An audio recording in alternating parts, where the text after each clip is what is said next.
original Don't Breathe is absolutely one of my favorite horror thrillers of the last couple of years, and now that we're finally getting a sequel that I was pretty skeptical about when they announced, I gotta say, it was actually pretty good, and surprisingly not that bad.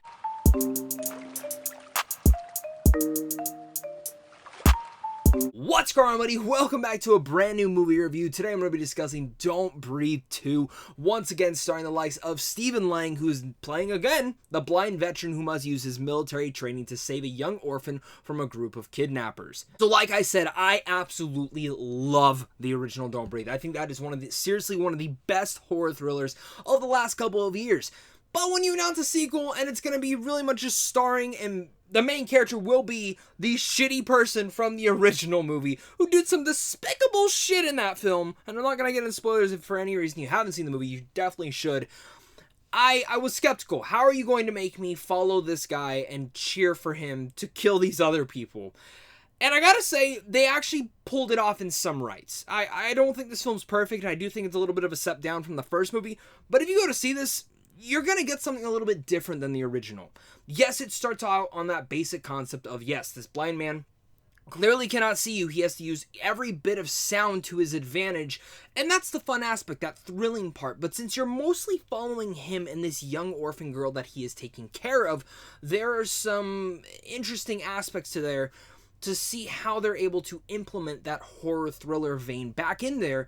But really much what this does is it does take that twist in becoming more of a slasher film than anything else. And the kills, my oh my, they are brutal, bloody, and pretty fantastic if that's your thing. Of course, if you guys are new here though, and you guys do love talking movies, make sure to hit that like and subscribe button, because I also love talking movies. I want to hear your guys' thoughts down below in the comment section, as well as stay tuned to the end of the video. Sony got to send me this awesome unboxing press kit, and I did a whole unboxing video, but I thought I'd throw it in the review, so look out for that at the end of the video. Like I said, I did enjoy Don't Breathe 2. I think this was actually surprisingly not that bad, and actually a pretty good sequel. Again, step down from the original, and I give them props for going a little bit in a different way. You know, I thought there was many different avenues they could have taken, especially if they wanted to bring back the original main character that did survive the first film. But for me, the fact that they made this more of a slasher, I think made it to that B-level horror film, which was just fun to see this guy killing people. And in a sense, the movie, while the synopsis is a blind veteran using his military training to save an orphan girl, it's really much about this shitty guy who has done despicable shit in the past, very despicable stuff, especially if you've seen the first movie, who is killing, honest to God, terrible people. Shitty, terrible people. And it's just seeing these two alpha shitty people fighting one another, going at it, and pretty much just trying to see who can come out on top.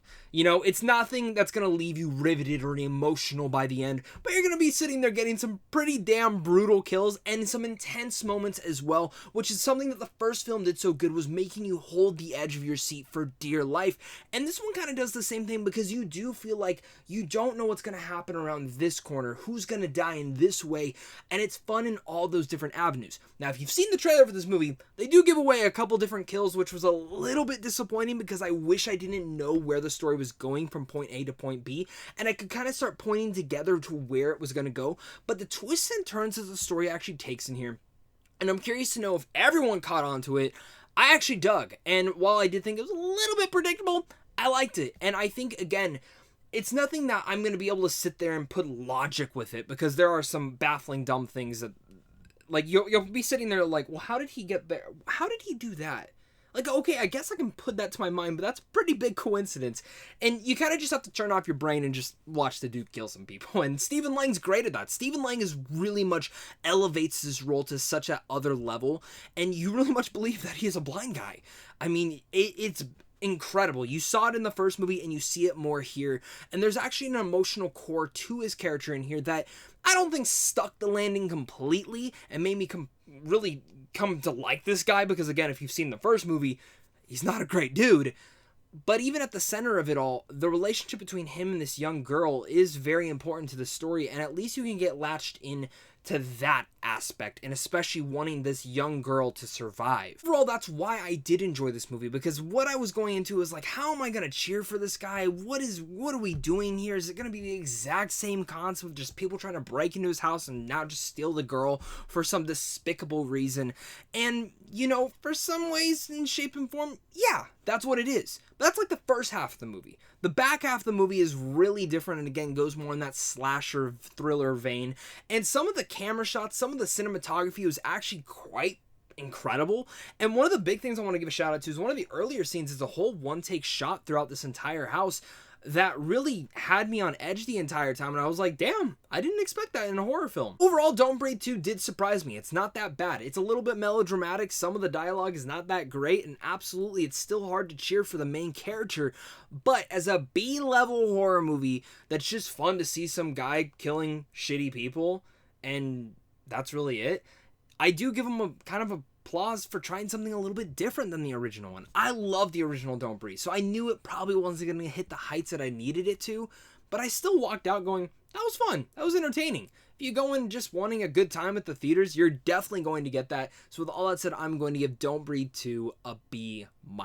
Way better than I actually thought it was going to be, but I'm happy to come out of the theater and say, that actually wasn't too bad. Let me know down below, guys, what your guys' thoughts are on Don't Breathe 2, and as well as make sure to head on over to Samsung Films on how to see films, and of course, it's a big thing to you and a big thing to my Patreon supporters, because without you, I wouldn't be able to do this. Now on to the unboxing. Brand new unboxing for Don't Breathe 2. The great people at Sony got to send me over this thing. It's exclusively in theaters this August, which is actually today as the video is being posted. It's already in theaters. My review should be out as well. We're going to get this beautiful thing opened up. It's this pristine box. I love it. And we got this little envelope that says bad things happen to bad people. Now, don't know what that might mean, but let's open this on up, kind of see what's in here. These are not always as they appear. Turn off the lights so you can see what I see. Use this hammer to break the glass and find what is inside. Look a little closer to unveil another surprise. Okay, cool. So we got to do this in the dark. We're doing this out inside because I knew I had to break glass and didn't want to do that inside. So we got this. We got this hammer. That's awesome. Maddie, can you come over here and film this? My sister's over here. She's going to help me film me breaking the glass. Set.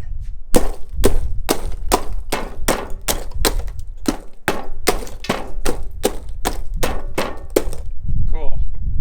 Don't Breathe 2. There we go. All right, let's pick our way out of this. So we got a screwdriver, I think. We got a... what is this? We got a Don't Breathe 2 super glue. Kind of confused on what I need to do with this. I guess this whole box comes out.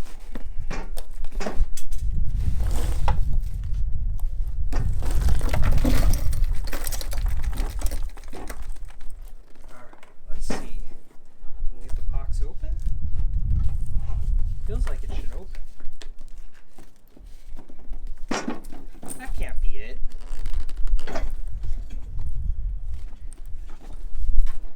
I'm so confused. Turn off the light so you can see what I see. Use this hammer to break the glass and find what is inside. Look a little closer to reveal another surprise.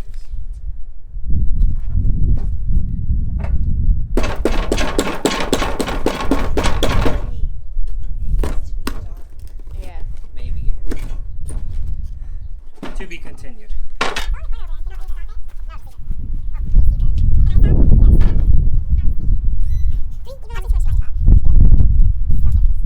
An hour later.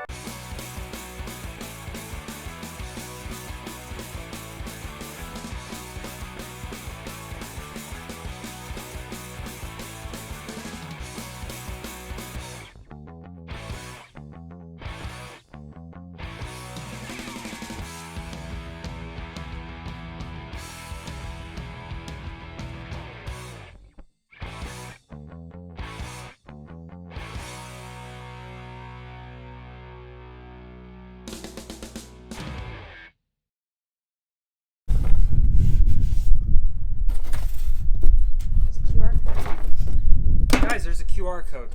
Let's take a look.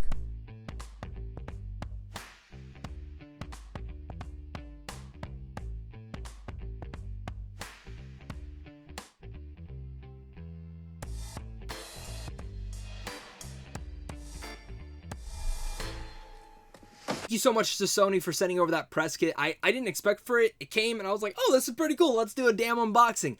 Again, I love the original Don't Breathe, so the fact that I got to cover this one and we actually got a sequel to it and it actually wasn't that bad was pretty 2 big thumbs ups for me. Let me know down below what your guys' thoughts are, and of course, until next time, stay classy.